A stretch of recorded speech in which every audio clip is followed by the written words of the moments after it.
O is equal to, तमाम element zero होंगे। इसका अगर हम आर्डर लिखें 2x2, ऐसे भी लिख सकते हैं, 2x2 आर्डर का मैट्रिक्स है। इस तरह हमारे पास आर्डर इसके चेंज भी हो सकते हैं। ये हमारे पास नल मैट्रिक्स है, इसका आर्डर बनता है 2/3 या 2x3, ये हमारे पास इसका आर्डर हो गया। इसके बाद हमारे पास डायगोनल मैट्रिक्स। डायगोनल मैट्रिक्स की मैं डेफिनेशन आपको पहले करा चुका हूँ। Scalar matrix, a diagonal matrix is called scalar matrix if diagonal entries are same. हमारे पास जो होगा डायगोनल मैट्रिक्स स्केलर मैट्रिक्स होगा जब हमारे पास डायगोनल एंट्रीज सेम होगी। फॉर एग्जांपल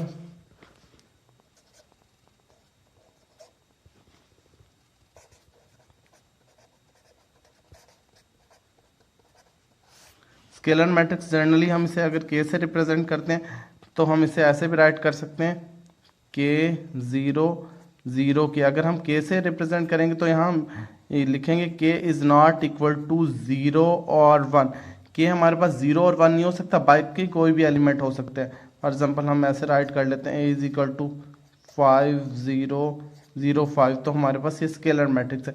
इसमें डायगोनल एंट्रीज सेम होने चाहिए, डायगोनल एंट्रीज सेम होनी चाहिए, हमारे पास स्केलर मैट्रिक्स होगा। लेकिन याद रखिएगा हमारे पास डायगोनल में 0 और 1 नहीं हो सकता, क्योंकि वो फिर मैट्रिक्स चेंज हो जाएगा। अगर हम इधर 0 राइट कर देंगे तो ये हमारे पास 0 नल मैट्रिक्स बन जाएगा। अगर हम इधर 1 राइट कर देते हैं तो वो फिर नेक्स्ट उसकी डेफिनेशन है, उसे हम आइडेंटिटी मैट्रिक्स कहते हैं, तो वो हमारे पास आइडेंटिटी मैट्रिक्स बन जाता है। इसलिए हम स्केलर मैट्रिक्स में के में 0 और 1 नहीं राइट कर सकते, बाकी जो मर्जी एलिमेंट राइट कर दें। इसके बाद identity matrix, a scalar matrix is called, a diagonal matrix is called identity matrix if diagonal entries are 1। अगर हमारे पास डायगोनल में 1 1 होगा, जनरली इसे हम i से रिप्रेजेंट करते हैं, वैसे आप किसी भी एलिमेंट से रिप्रेजेंट कर सकते हैं। फॉर एग्जांपल आइडेंटिटी मैट्रिक्स को कुछ ऐसे राइट कर लें, i इज इक्वल टू 1 0 0 1। ये हमारे पास आइडेंटिटी मैट्रिक्स है 2x2 का। ये ज़्यादा ऑर्डर का भी हो सकता है, फॉर एग्जांपल 1 0 0 0 1 0 0 0 1। ये हमारे पास 3x3 का आइडेंटिटी मैट्रिक्स है। इसके बाद स्केलर मल्टीप्लिकेशन।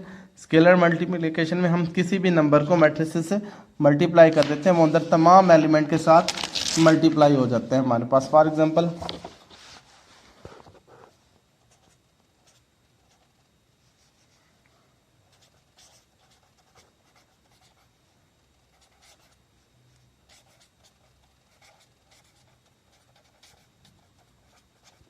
स्केलर मल्टीप्लिकेशन में हम फॉर एग्जांपल लैम्डा ए लिखते हैं या फिर किस सेम नंबर को हम ए के तमाम एलिमेंट से ये मल्टीप्लाई हो जाएगा। फॉर एग्जांपल एक मैट्रिक्स ले लेते हैं, ए इज इक्वल टू 1 5 6 2 3 1। इसे हम 2a मल्टीप्लाई करना चाहते हैं तो हम 2 को तमाम एलिमेंट से मल्टीप्लाई कर देंगे।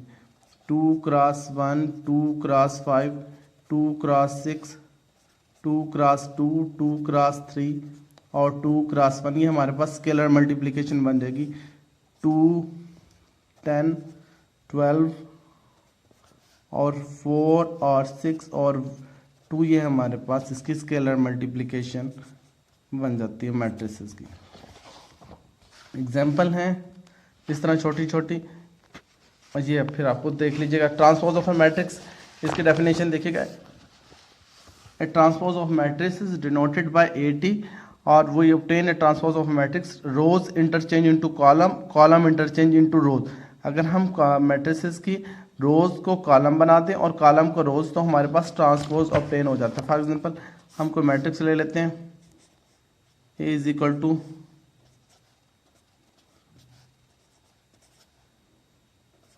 ये हमारे पास मैट्रिक्स।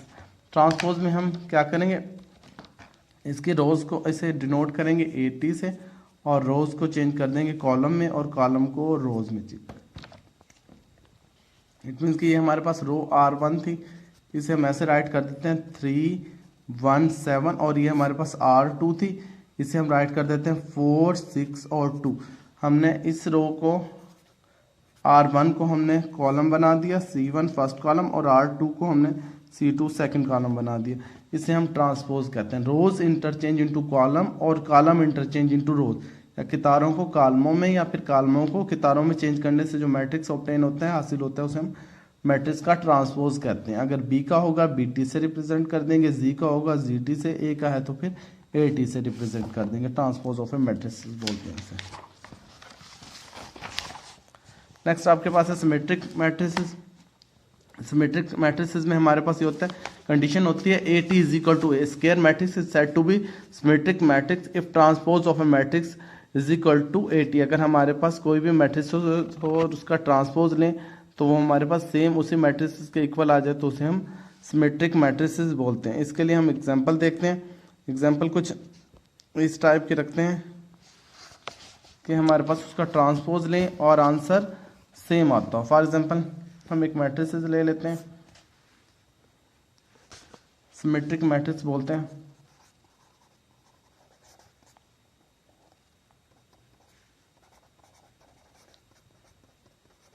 इसकी कंडीशन ये होगी, हमें ये प्रूव करना होगा AT इज इक्वल टू ए। अगर हम मैट्रिक्स लेते हैं और उसका ट्रांसपोज लेते हैं, आंसर सेम आ जाए तो उसे हम सिमेट्रिक मैट्रिसेस बोलते हैं।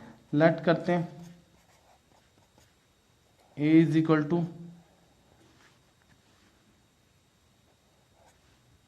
इधर हम 0 और 0 राइट कर लेते हैं, इधर हम कोई भी सेम नंबर राइट कर लेते हैं। फॉर एग्जांपल 4 राइट कर लेते हैं। इसकी एग्जांपल थोड़ी इजी सी है। इसका हम ट्रांसपोज लेते हैं, AT फाइंड आउट करते हैं, रोज को इंटरचेंज कर देते हैं कॉलम में और कॉलम को इंटरचेंज करते हैं रोज में। फॉर एग्जांपल ये हमारे पास रो 1 थी, इसे हम कॉलम बनाते हैं 0 और 4, इसे मैंने कन्वर्ट कर दिया C1 में। सेकंड हमारे पास रो 2 है, इसे कॉलम के फॉर्म में लिख देते हैं 4 और 0। ये मैंने दोनों रोज और कॉलम को चेंज किया, आंसर फिर भी सेम रहा तो हमारे पास AT is equal to A.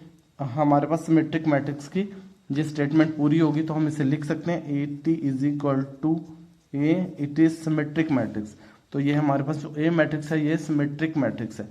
Skew symmetric में हमारे पास AT is equal to -a होता है। Square matrix is called the matrix A is said to be skew symmetric if AT is equal to -a।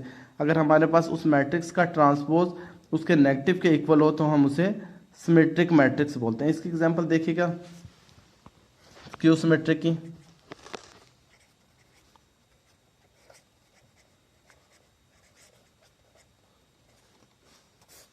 इसमें हम right करते हैं A is equal to, कुछ इस फॉर्म में राइट करते हैं। इधर हम 0 और 0 ले लेते हैं, इधर हम एलिमेंट सेम ले लेते हैं। फॉर एग्जांपल 9 और 9 ले लेते हैं। इधर हम एक एलिमेंट के साथ माइनस का साइन लगा देते हैं, इसके 9 के साथ या फिर इसके सी एक के साथ। अब हमने कंडीशन ये प्रूव करनी है कि A का transpose is equal to -a आता है। इस कंडीशन के लिए हम ये जो गिवन मैट्रिक्स है इसका ट्रांसपोज लेते हैं। अगर ट्रांसपोज हम राइट करते हैं किस फॉर्म में, ये हमारे पास रो R1 है, इसे कॉलम बनाते हैं 0 -9 और इस वाले को हम 9 और फिर 0, ये हमने इसका ट्रांसपोज ले लिया। अब इसी मैट्रिक्स का हम नेगेटिव लेते हैं, ऊपर वाले मैट्रिक्स का। नेगेटिव में साइन चेंज हो जाएंगे, 0 तो 0 ही रहता है, ये माइनस का 9 है, ये प्लस का 9 हो जाएगा, ये प्लस का है, ये माइनस का हो जाएगा। हमारे पास AT is equal to -a के इक्वल आ गया। तो ये हमारे पास symmetric matrix, skew symmetric matrix की कंडीशन होगी। ये मैट्रिक्स हमारे पास स्क्यू सिमेट्रिक मैट्रिक्स है। इसके बाद हमारे पास अपर और lower triangular matrix. Upper triangular matrix हमारे पास इस फॉर्म में होगा कि हमारे पास जो डायगोनल, ये जो डायगोनल एलिमेंट है ना हमारे पास, इसके नीचे वाले जो एलिमेंट हैं वो 0 होंगे और ऊपर वाले एलिमेंट जो होंगे हमारे पास कोई ना कोई नंबर होंगे। इसे हम अपर ट्रायंगुलर मैट्रिक्स कहते हैं। इसी तरह सेम हमारे पास लोअर ट्रायंगुलर मैट्रिक्स में डायगोनल में हमारे पास जो डायगोनल होगा उसके नीचे वाले एलिमेंट जो होंगे वो कोई नंबर होंगे और ऊपर वाले एलिमेंट तमाम 0 होंगे। तो इसे हम लोअर ट्रायंगुलर मैट्रिक्स बोलते हैं। अपर में हमारे पास डायगोनल के नीचे तमाम एंट्रीज 0 होंगी और ऊपर वाले एलिमेंट हमारे पास नंबर होंगे, अपर ट्रायंगुलर मैट्रिक्स। और लोअर में हमारे पास क्या होगा, डायगोनल में एलिमेंट्स होंगे और नीचे भी एलिमेंट, अब ऊपर इसके तमाम एलिमेंट 0 के बराबर होंगे। इसे हम लोअर ट्रायंगुलर मैट्रिक्स बोलते हैं। इसके बाद एडिशन और सब्ट्रैक्शन के लिए हमारे पास मैट्रिक्स का ऑर्डर सेम होना चाहिए। मैट्रिक्स का ऑर्डर सेम होगा तो वो मैट्रिक्स ऐड हो सकते हैं, अदरवाइज दोनों मैट्रिक्स ऐड नहीं हो सकते। सब्ट्रैक्शन में भी हमारे पास ऑर्डर सेम होना चाहिए तो मैट्रिक्स सब्ट्रैक्ट या फिर ऐड हो सकते हैं। एग्जाम्पल की मदद से मैं आपको सॉल्व कर देता हूँ एडिशन और सब्ट्रैक्शन वाले। फॉर एग्जाम्पल हमारे पास मैट्रिक्स ले लेते हैं,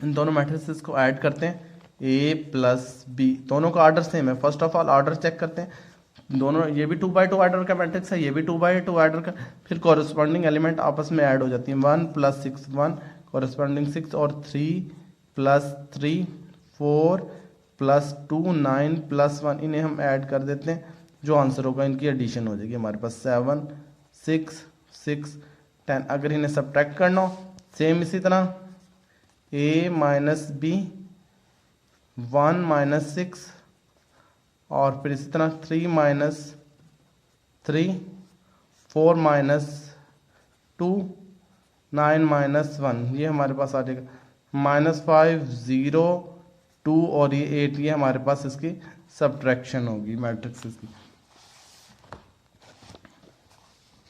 एक्सरसाइज है जी, आपने इसकी ऑब्जेक्टिव और ये इसकी ऑब्जेक्टिव भी खुद करनी है, और फिर क्वेश्चन है, क्वेश्चन भी आप लोगों ने खुद करना है। कोई इशू होगा तो मुझे फिर बता दीजिएगा, जो जिस क्वेश्चन में प्रॉब्लम होगा वो मैं आपको सॉल्व करा दूंगा। ये एक्सरसाइज देख लीजिएगा, और ये तमाम एक्सरसाइज, इसमें मल्टीप्लिकेशन वाले क्वेश्चन रहते हैं, वो मल्टीप्लिकेशन मैं आपको नेक्स्ट लेक्चर में समझाऊंगा। बाकी क्वेश्चन आप देख लीजिएगा, और इसके अलावा जो क्वेश्चन आपको इशू करते हैं वो मुझे बता दीजिएगा। ठीक है, ओके, अल्लाह हाफिज़।